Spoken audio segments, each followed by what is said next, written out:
Hello friends, इस video में हम लोग जेईई मेंस 2024 कॉम्प्लेक्स नंबर के क्वेश्चन डिस्कस करने वाले हैं।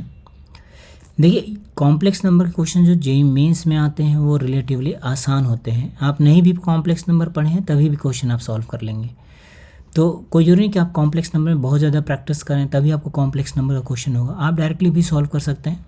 देखिए, यहाँ पे जो भी इस तरह के क्वेश्चंस होते हैं वहाँ पे हम लोग कॉम्प्लेक्स नंबर z को सपोज कर लेते हैं x प्लस ओएटा वाई। इसका कॉन्जुगेट कितना हो जाएगा? ये हो जाता है x माइनस ओएटा वाई। कॉन्जुगेट का मतलब होता है जहाँ भी ओएटा है उसको माइनस ओएटा से रिप्लेस कर देना है, ठीक है। तीसरी जो चीज़ यूज होगी वो होगी आयोटा स्क्वायर इक्वल्स टू -1। बस इतना ही कॉन्सेप्ट यूज होगा।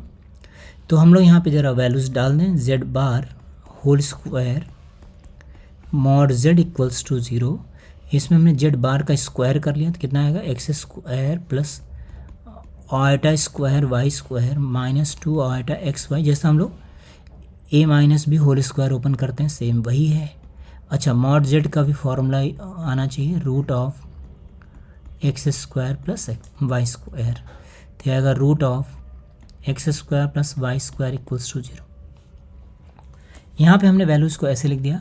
अब ये तो -1 हो गया तो मतलब बनेगा ये x square minus y square plus root of, जिसमें ओएटा नहीं है वो वाले टर्म हम लोग एक पास कर लेते हैं और जिसमें ओएटा है उसको एक पास कर देते हैं। तो इस वाले पार्ट को बोलते हैं real part, this is real part. और जो ओएटा के साथ मल्टीप्लाइड है उसको बोलते हैं इमेजिनरी पार्ट, है ना। ओएटा को अलग कर देते हैं, ओएटा अलग कर दिया, 2yx कर दिया, तो इतना जो पार्ट होता है इसको बोलते हैं इमेजिनरी पार्ट। तो हम लोग क्या करते हैं, किसी भी कॉम्प्लेक्स नंबर को अगर इक्वल करना है तो यहाँ पे लिख देंगे 0 प्लस 0 ओएटा। तो रियल के साथ में रियल और इमेजिनरी के साथ में इमेजिनरी हम लोगों ने कंपेयर कर लिया फ्रेंड्स। तो कंपेयर करेंगे तो क्या मिलेगा? X square minus y square under root of x square plus y square is 0। ये हमारा रियल पार्ट हो गया। इमेजिनरी पार्ट कितना हो गया? 2xy is 0। अच्छा, ये वाला सॉल्व करना तो बड़ा आसान है। ऊपर वाला जो इक्वेशन है ये तो सॉल्व करना टफ है, बट सेकंड इक्वेशन सॉल्व करना आसान है। यहाँ से कितना आएगा? x 0। यहाँ पे ध्यान से देखिएगा, यहाँ पे और लगाना बहुत ज़रूरी है, तो सोल्यूशन लॉस हो जाएगा आपका। या तो ये 0 होगा या तो ये 0 होगा। अब हम लोग इक्वेशन 1 को सॉल्व करेंगे फ्रॉम 1। अगर x की वैल्यू 0 हो जाती है तो y क्या मिलेगा? देखें, मैंने 0 लिख दिया, वाई स्क्वायर लिखा, यहाँ लिखा रूट ऑफ वाई स्क्वायर। अच्छा, रूट ऑफ वाई स्क्वायर हमेशा मॉड ऑफ वाई बनता है।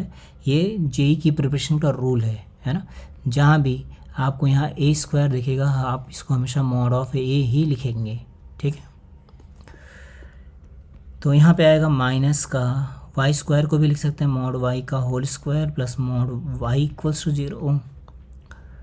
इसका मतलब यहाँ से आएगा मॉड y की वैल्यू 0 या फिर 1, मतलब y की वैल्यू 0 या फिर ±1। तो z की जो वैल्यू होगी, z की वैल्यू देखिए क्या लिया था हम लोगों ने, ये लिया था। तो आएगा 0 प्लस 0 ओएटा और दूसरा क्या हो जाएगा? 0 प्लस माइनस ओएटा। ये हमारे पास दो आंसर हो गए। इसमें क्वेश्चन में लिख रखा है z इज़ नॉन ज़ीरो, है ना। देखिए यहाँ पे लिखा है ना, ये लिखा है नॉन जीरो सॉल्यूशंस, मतलब ये वाला हमें लेना ही नहीं है। तो हमारे पास z की यहाँ पे सिर्फ और सिर्फ वैल्यू क्या मिल गई? Plus minus eta. ये हमारे पास एक आंसर हो गया। अब हम लोग y को 0 पुट करेंगे, फिर से लिखेंगे फ्रॉम 1 y इज़ 0। देखिए y कहाँ पे 0? ये हमने दूसरा वाला निकाला था ना और के साथ में, तो इसमें y 0 डाल देते हैं। तो क्या आएगा? X square minus 0 root of x square equals to 0। तो ये लिखा हुआ है mod of x square plus mod of x equals to 0। अच्छा, ये हम लोग मॉड क्यों लगा दे रहे हैं? देखिए, जैसे आपके पास ए स्क्वायर है तो इसी को आप मॉड ए स्क्वायर भी लिख सकते हैं ना, एक ही बात है। अब देखिए, ये भी पॉजिटिव है, ये भी पॉजिटिव नंबर है, तो 0 हो ही नहीं सकता। 0 तभी होगा जब मॉड एक्स की वैल्यू 0 होगी। तो इसका अंदर यहाँ पे भी हमें z कितना मिल जाएगा? 0 प्लस 0 ओएटा, मतलब नहीं लेना है। तो फाइनली हमारे पास ये वैल्यू आ गई फ्रेंड्स। बस अब आपके पास z की फाइनल वैल्यू लिखिए, z कितना आया? प्लस माइनस ओएटा, बस इतना ही मिला है हमें। तो यहाँ पे कह रहा है सम, अल्फ़ा क्या है, सम ऑफ द रूट्स, अल्फ़ा है आयटा प्लस माइनस आयटा मतलब 0 है, और बीटा की वैल्यू कितनी है, इनका product eta into minus eta मतलब ये 1 है। तो हमें 4 times alpha square plus beta square की वैल्यू निकालनी होगी, तो 4 टाइम्स 0 प्लस 1 हो गया मतलब 4 हो गया आंसर। तो देखिए बड़ा आसान सा क्वेश्चन है फ्रेंड्स, आप क्वेश्चन से बिल्कुल भी डरिए नहीं, जो भी हैं कॉन्सेप्ट्स उनको देखिए और अपने आप से अटेम्प्ट कीजिए।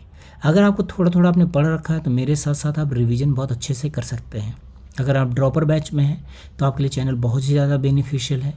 जो बच्चे 12th में हैं उनके लिए भी बेनिफिशियल, बट जो 11th में उनके लिए थोड़ा सा कॉन्सेप्ट में दिक्कत हो सकती है, बट आप वीडियोस देख करके अपने आप से री अटेम्प्ट कीजिए। आई होप आपको मेरी बातें समझ आ रही होंगी फ्रेंड्स। Okay, thank you.